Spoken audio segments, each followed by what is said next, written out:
If you can't hang with the big dogs, stay on the porch. If it's getting too rough for you, tap out. If this ain't your line of work, quit. How many of us have heard these phrases throughout our career? I know I have. What does it really mean? Is it something that's bringing the team up? Is it something that's bringing you up? Or is it just phrases that show that you really don't know what you're talking about? In this video, what we're going to talk about is how to effectively recognize signs of stress in your team. Now, I know we talk about individual stresses, but what happens when that individual stress impacts a team? And we're going to look at these areas, and I'm going to provide you with some questions for you to be able to give a quick assessment to see where your team's at right now. Before we get into this video, make sure you hit that like and subscribe button, and let's jump on in.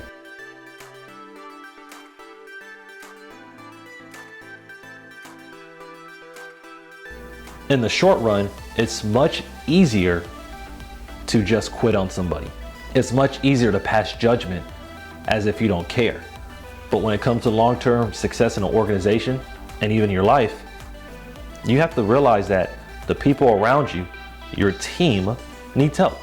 And when stress gets too high, it's our role to help make them better and to recognize it and hopefully find solutions to bring them up.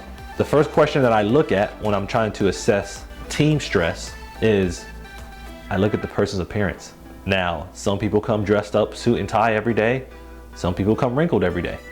But everybody has a pattern on how they dress, how they appear, how they physically look. And when that starts to change, that's usually a sign that they're overwhelmed with either work-related activities or home-related activities. Regardless, they both impact each other. I hate when people say, leave your work at work, keep your home at home. Guys, that's not the reality of how we function. If something bad happens at home, we're gonna be thinking about it at work. If something bad happens at work, we're gonna be thinking about it at home. But no matter what's going on, you have to be able to see what's going on around you. And when you see someone's appearance starts to change, there's a sign that something's not right. When you're looking at assessing them, look at how are they changing physically? Do they look really tired all of a sudden? Could they be abusing substances? Who knows? But when you're looking at stress, one of the very first things that you can easily tell is a change in their appearance.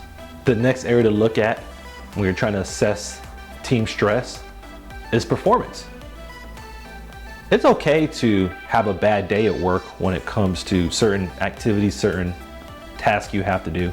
But what happens when you're having issues over a period of time, a month, 2 months, 3 months, tasks that you were able to complete before? What does that say about your team that you know this person always gets everything done on time?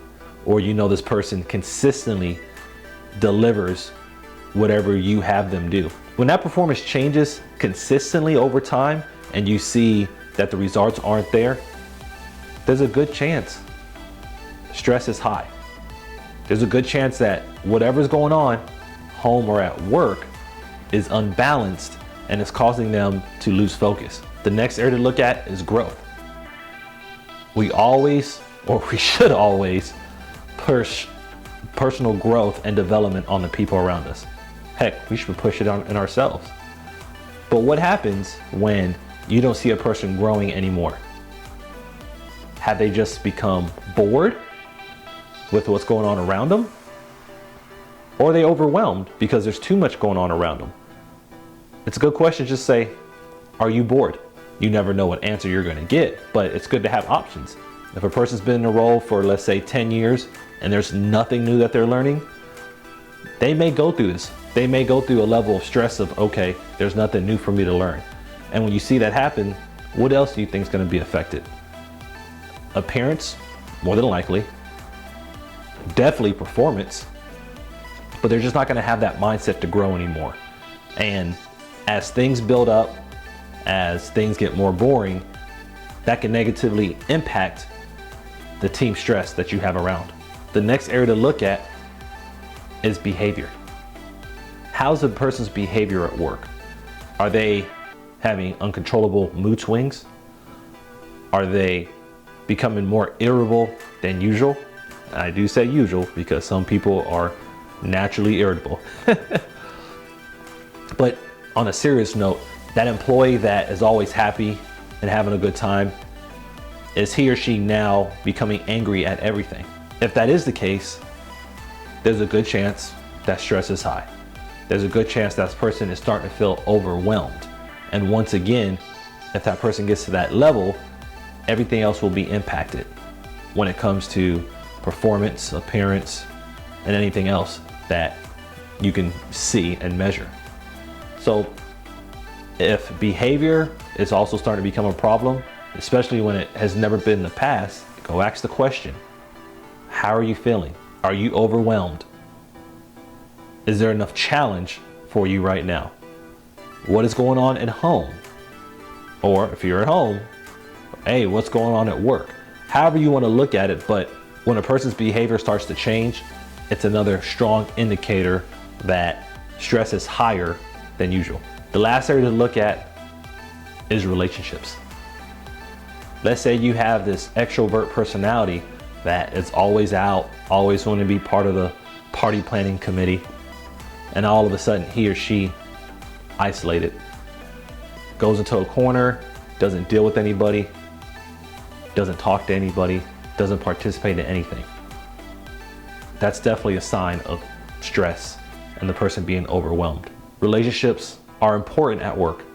Whether we like to have them or not, they make a difference in how well we perform. They make a difference in how well the things are around us. As you're assessing team stress, look at those relationships. See how people are working together. See if that person that used to be able to work with everybody is now isolated. Check for those things because that is another strong indicator, like the other four we talked about. The person is becoming overwhelmed or they are already overwhelmed. And the only way they know how to respond to that is by isolation. Go to the person. Once again, ask, are you overwhelmed? How's everything going? Are you bored? All these questions may seem redundant, but when you ask them, it gives you a chance to assess what's going on with them and gives them the opportunity to express whatever feelings they have going on as it relates to stress. Thank you guys for taking the opportunity and watching this video.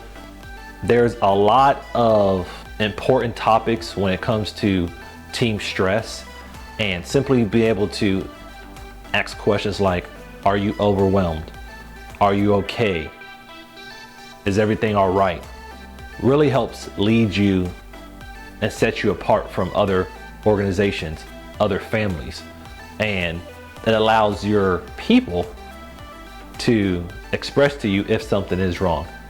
Remember, when you're asking these questions, you're looking at their appearance, their growth, their performance, their behavior, and the relationships they have with others.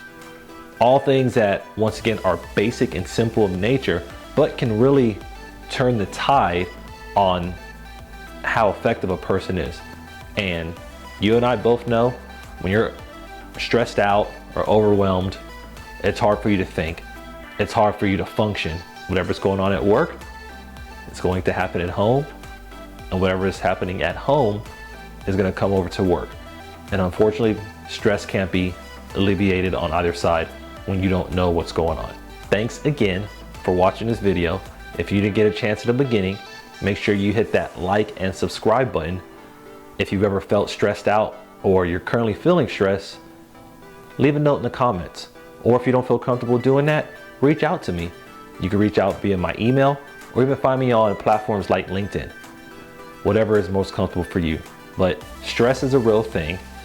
Team stress is even a bigger thing because it impacts a lot more people. And you should know that you're not in this battle alone. I appreciate you taking this time with me. Have a good day.